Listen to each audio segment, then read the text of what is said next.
ہماری اس تقریب کا کلیدی مقالہ تھا۔ اسلامی موضوعات پر ایک اور مستعد اور مستند اسلامی اسکالر ہیں، راسخ العقیدہ نوجوان ہمارے درمیان موجود ہیں۔ میں گزارش کرتا ہوں ڈاکٹر مرزا مجاہد صاحب سے وہ تشریف لائیں اور آپ سے مخاطب۔ بسم اللہ الرحمن الرحیم۔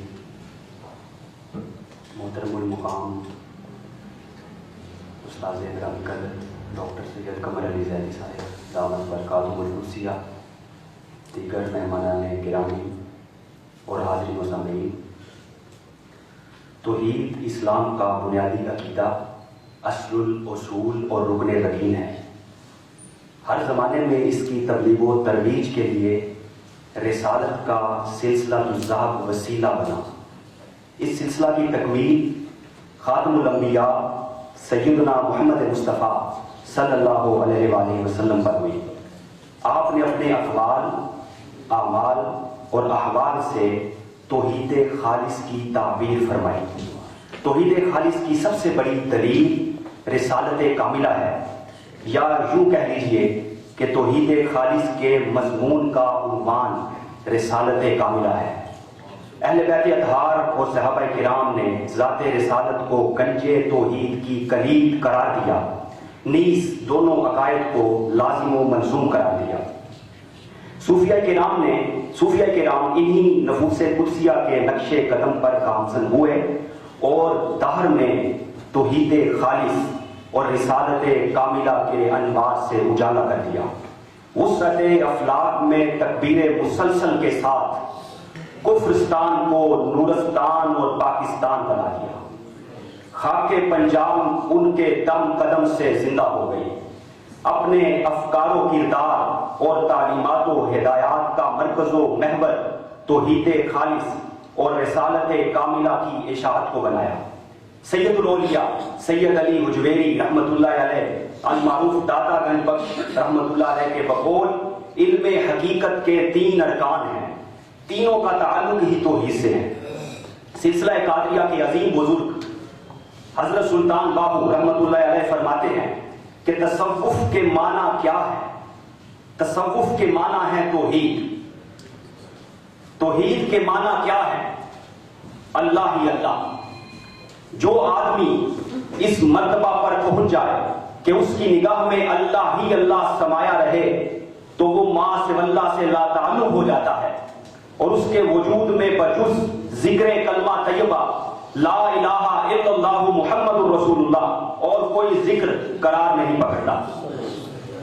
مجھے یہاں خاص طور پر ایک ایسی عظیم ہستی کی مسائل جمیلہ کا تذکرہ کرنا ہے جو امام العارفین اور سلسلہ قادریہ کی شاخ سلسلہ نوشاہیہ کے بانی ہیں، اور نوشہ گنج بخش کے نام سے معروف ہے۔ آپ کی روحانی توجیہات اور عملی اقدامات سے دنیا بھر میں لاکھوں غیر مسلم حلقہ بگوش اسلام ہوئے۔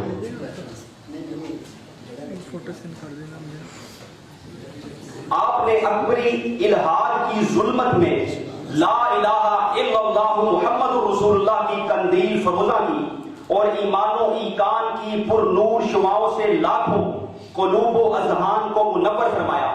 آپ نے نظم و نثر میں توحید خالص اور رسالت کاملہ کا تذکرہ بڑے دلکش اور پرکشش انداز میں کیا اور ظاہر و باطن کو مصفہ و مجلہ کیا۔ نوشہ گنج بخش نے اپنی شاعری میں خاص طور پر کلمہ طیبہ کو مرکز و محور بنایا اور اس کے آداب و فضائل اور ثمرات و اثرات پر تفصیلی گفتگو فرمائی۔ آپ فرماتے ہیں کہ کلمہ طیبہ 24 حروف پر مشتمل ہے، 12 حروف پہلے جز میں ہیں اور 12 ہی حروف دوسرے جز میں۔ ہر حرف معزز اور محترم ہے۔ شریعت اسلامیہ نے کلمہ طیبہ کو غیر منقوط یعنی اس کے کسی حرف پر نقطہ نہیں لگایا، اس لیے رکھا تاکہ سب کو معلوم ہو جائے کہ یہ وہ کلمہ طیبہ ہے جس پر نقطہ چینی نہیں کی جا سکتی۔ دیکھیے، واو 2 جملوں یا 2 لفظوں میں فاصلہ کرنے کے لیے استعمال کیا جاتا ہے، جبکہ 2 اجزاء سے مرکب ہونے کے باوجود کلمہ طیبہ میں واو موجود نہیں۔ اس اسلوب میں اس جانب اشارہ ہے کہ کلمہ طیبہ فاصلے مٹا کر اور حجابات اٹھا کر رب العزت کا دیدار عطا کرتا ہے. کہتے ہیں چوی حرفی کلمہ ہویا، ہر حرفے ہر درجہ ڈھویا، کلمے دے دیدارے کیا کلمہ یار پیارے کیا کلمہ. سید عالم صلی اللہ علیہ وآلہ وسلم کا ارشاد گرامی ہے، بدا الاسلام غریبا وسیعود غریبا کما بدا فتوبا للغرباء. اسلام آغاز میں اجنبی تھا، ان قریب اپنے آغاز کی طرح اجنبی ہو جائے گا. مبارک ہو ان لوگوں کو جو دور اجنبیت میں بھی اس پر قائم رہے. اس روایت کے تناظر میں نوشہ گنج بخش تلقین کرتے ہیں کہ اس پرفتن دور میں ایمان کو تر و تازہ رکھنے کے لیے کلمہ طیبہ کا ورد فرض ہو چکا. اول دین ضعیف تھا، آخر دین ضعیف. نوشہ دین کے ضعف میں فرض کلمہ شریف، کلمہ پڑھیا رسول دا آفت بئی فنا، لا الہ الا اللہ محمد الرسول اللہ.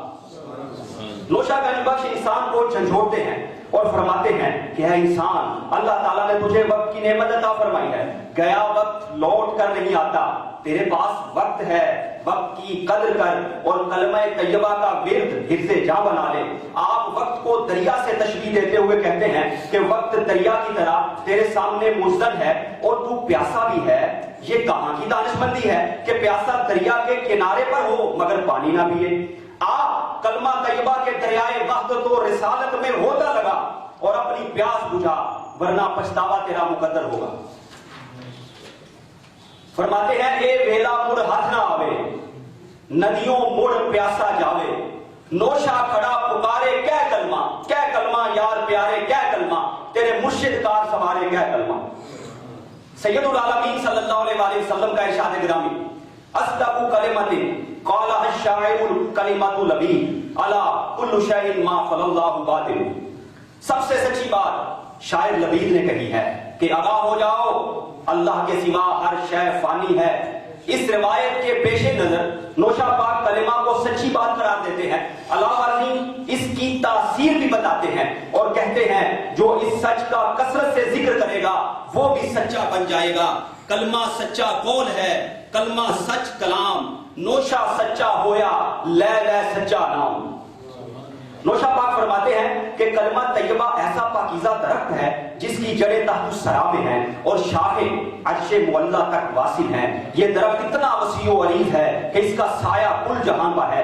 یا یوں کہہ لیجیے کہ کلمہ طیبہ کی جڑیں قلب مومن کی زمین میں پختہ اور مضبوط ہوتی ہیں، جبکہ بندہ مومن کے اعمال صالحہ عرش بری تک پہنچ جاتے ہیں. نیز اس کے ثمرات سے سارا زمانہ مستفید و مستفید ہوتا ہے، جیسا کہ رب العزت کا بھی فرمان ہے، الم تر کیف ضرب اللہ مثلا کلمۃ طیبۃ کشجرۃ طیبۃ اصلها ثابت وفرعها فی السماء.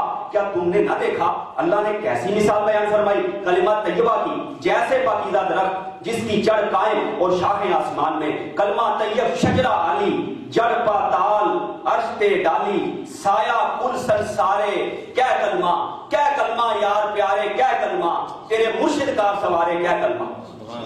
سامعین کرام، دور حاضر کا انسان بہت سے مسائل کا شکار ہے، جن میں سے ایک ذہنی تناؤ اور دباؤ ہے اور دوسرا باہمی منافرت. نوشہ پاک ذہنی تناؤ اور دباؤ کا مجرب حل کلمہ طیبہ کا ورد تجویز کرتے ہیں. جیسا کہ قرآن مجید کے مطابق دلوں کا قرار ذکر اللہ میں ہے اور افضل ترین ذکر کلمہ طیبہ ہے. دوسرے بڑے مسئلے یعنی باہمی منافرت کا حل بھی نوشہ پاک کے نزدیک کلمہ طیبہ کا وظیفہ ہے. دراصل کلمہ طیبہ میں توحید خالص اور رسالت کاملہ کا تذکرہ ہے. توحید خالص سے انسان کے ذہن میں اللہ کی رب العالمینی اور رسالت کاملہ سے آپ صلی اللہ علیہ وآلہ وسلم کی رحمت للعالمینی کا تصور راسخ ہوتا ہے. نتیجے کے طور پر انسان رنگ، نسل، جنس اور تعصب سے بالاتر ہو کر تمام کائنات کے لیے نفع بخش بن جاتا ہے. یہی مقصود فطرت ہے، یہی رمز مسلمانی، اخوت کی جہانگیری، محبت کی فراوانی. بتانے رنگوں کو توڑ کر ملت میں گم ہو جا، نہ تو رانی رہے باقی، نہ ایرانی نہ افغانی. یہی نوشہ پاک چاہتے ہیں اور فرماتے ہیں بے کل کلمات ہو کل پائے،